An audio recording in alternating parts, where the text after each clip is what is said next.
کہ اللہ تعالیٰ نے پہلے تو حضرت آدم علیہ السلام کو فرشتوں سے سجدہ کرایا، پھر انہیں جنت میں رکھا، پھر حضرت حوا کی پیدائش ہوئی، پھر جب وہ دونوں زمین پر آئے تو 300 سال کی جدائی کے بعد ان دونوں کو مقام عرفات میں ملایا۔ رب تعالیٰ نے انسان سے 3 عہد لیے۔ اعوذ باللہ من الشیطان الرجیم، بسم اللہ الرحمن الرحیم۔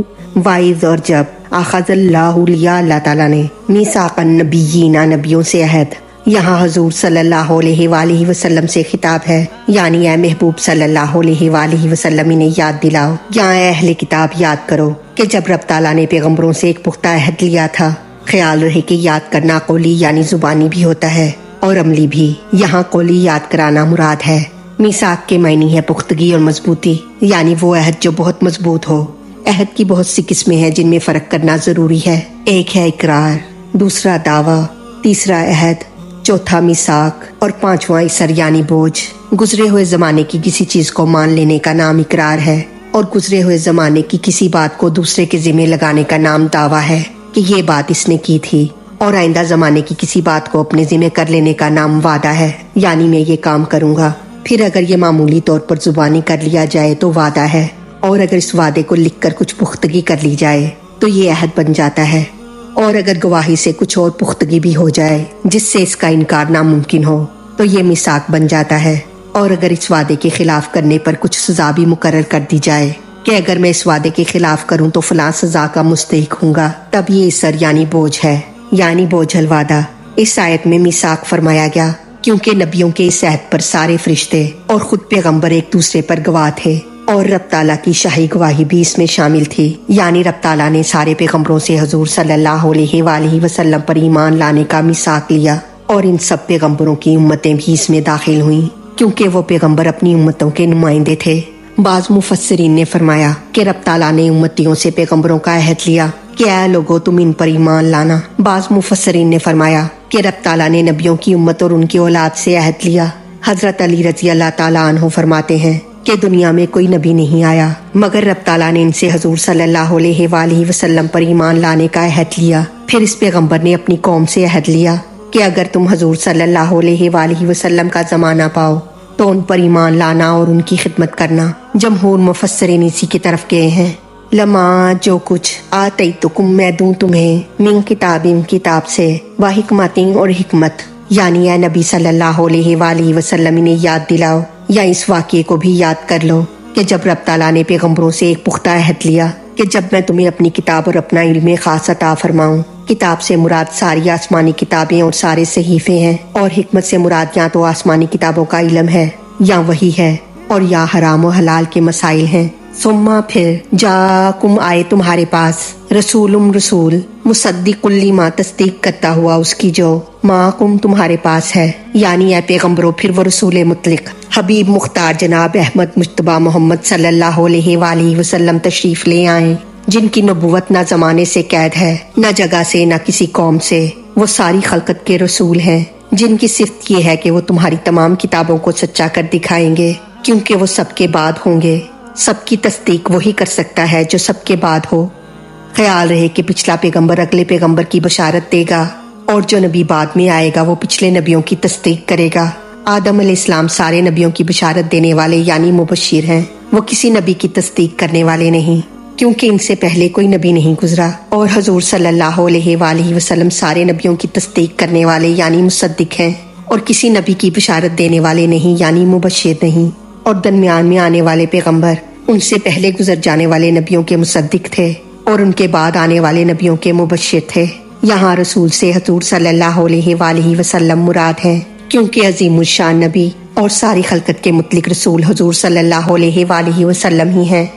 قرآن میں جہاں بھی رسول بغیر قید کے ارشاد ہوتا ہے وہاں حضور صلی اللہ علیہ وآلہ وسلم ہی مراد ہوتے ہیں۔ نیز پچھلے انبیاء کرام مختلف ملکوں مختلف خاندانوں میں آئے، ان سب لوگوں پر اسی رسول کی مدد لازم ہے جو سب انسانوں کا نبی اور رسول ہے، وہ صرف حضور صلی اللہ علیہ وآلہ وسلم ہے۔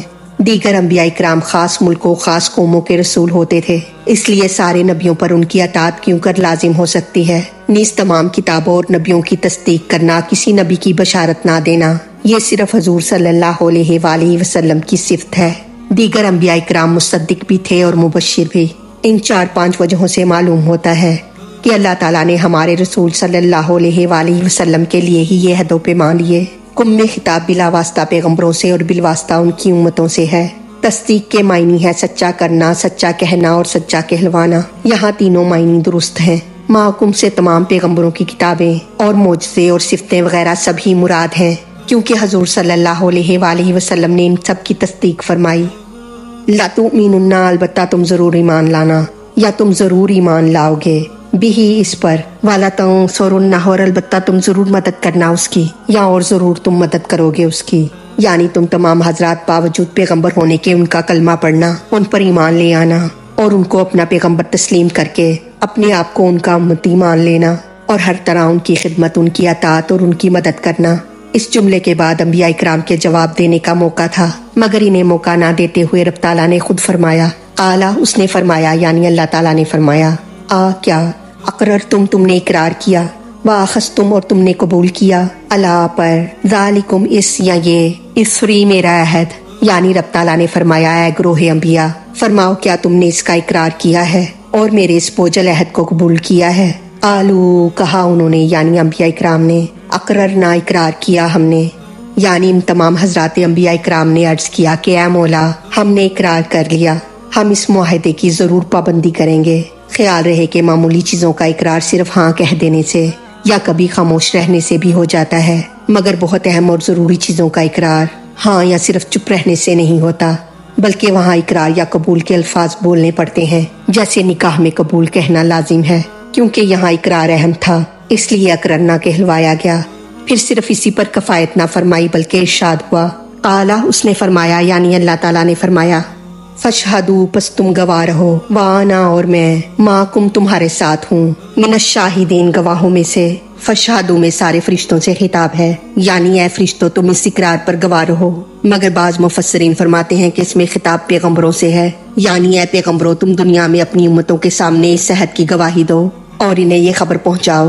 بعض مفسرین نے فرمایا کہ اس سے ہر نبی کا اپنے نفس پر گواہ بننا مراد ہے، یعنی ہر نبی اپنے پر گواہ رہے یا اس پر یقین کر لو۔ پھر اس پر ہی بس نہیں بلکہ رب تعالیٰ نے فرمایا کہ میں تمہارے گواہوں میں سے ایک گواہ ہوں۔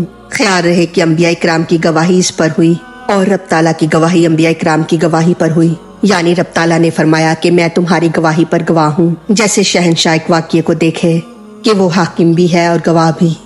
فمن، پس جو کوئی، تولا، پھر جائے، بعد ذالک، اس کے، فاولئک، تو وہی ہے، ہم الفاسقون، وہ نافرمان، یعنی عہد و میثاق کی گواہی کے بعد جو کوئی محمد صلی اللہ علیہ وآلہ وسلم پر ایمان لانے سے منہ پھیرے گا وہ کافر ہے۔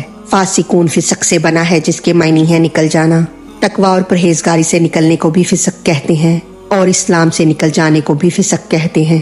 اب ان آیات کا خلاصہ اس طرح ہے کہ اللہ تعالیٰ نے پہلے تو حضرت آدم علیہ السلام کو فرشتوں سے سجدہ کرایا، پھر انہیں جنت میں رکھا، پھر حضرت حوا کی پیدائش ہوئی، پھر جب وہ دونوں زمین پر آئے تو 300 سال کی جدائی کے بعد ان دونوں کو مقام عرفات میں ملایا۔ رب تعالیٰ نے انسان سے 3 عہد لیے، ایک اپنی ربوبیت کا جو سب سے لیا گیا، دوسرا دین کے اظہار کا جو خاص علماء اہل کتاب سے لیا گیا، اور تیسرا عہد حضور صلی اللہ علیہ وآلہ وسلم پر ایمان لانے اور ان کی خدمت اور اطاعت کرنے کا لیا گیا، جو بلا واسطہ سارے نبیوں سے اور بالواسطہ ان کی امتوں سے لیا گیا، اور چوتھا عہد سارے انبیاء اکرام سے لیا گیا جس میں ہمارے حضور صلی اللہ علیہ وآلہ وسلم بھی شامل ہیں۔ یہ عہد دین کی تبلیغ اور دنیا کی ہدایت کا ہے۔ یہ 4 عہد ہیں اور ان عہدوں کو کرنے والے مختلف ہیں، غرض یہ کہ یہ عہد جس کا اس آیت میں ذکر ہے تمام انبیاء سے بلا واسطہ اور ان نبیوں کی امتوں سے بالواسطہ لیا گیا۔ وہ عہد یہ تھا کہ اے گروہ انبیاء، جب میں دنیا میں تمہیں بالواسطہ یا بلا واسطہ اپنی کتاب یا صحیفہ یا اپنی علم و حکمت عطا فرماؤں، تمہیں نبوت سے سرفرازی بخشوں،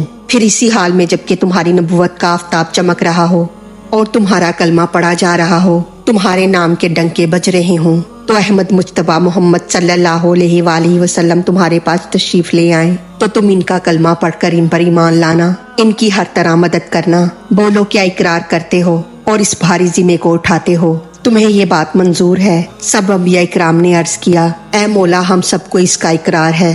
تجھ سے عہد کرتے ہیں کہ اس کی پابندی کریں گے۔ رب نے فرمایا اچھا تم سب ایک دوسرے پر گواہ بن جاؤ، صرف تمہاری گواہی پر ہی بس نہیں بلکہ ہماری شاہی گواہی بھی اس میں شامل ہے، ہم بھی تمہارے ساتھ گواہ ہیں۔ خیال رہے کہ جو کوئی عہد و پیما کے بعد اس نبی پر ایمان لانے سے منہ موڑے گا وہ کافر ہو گیا۔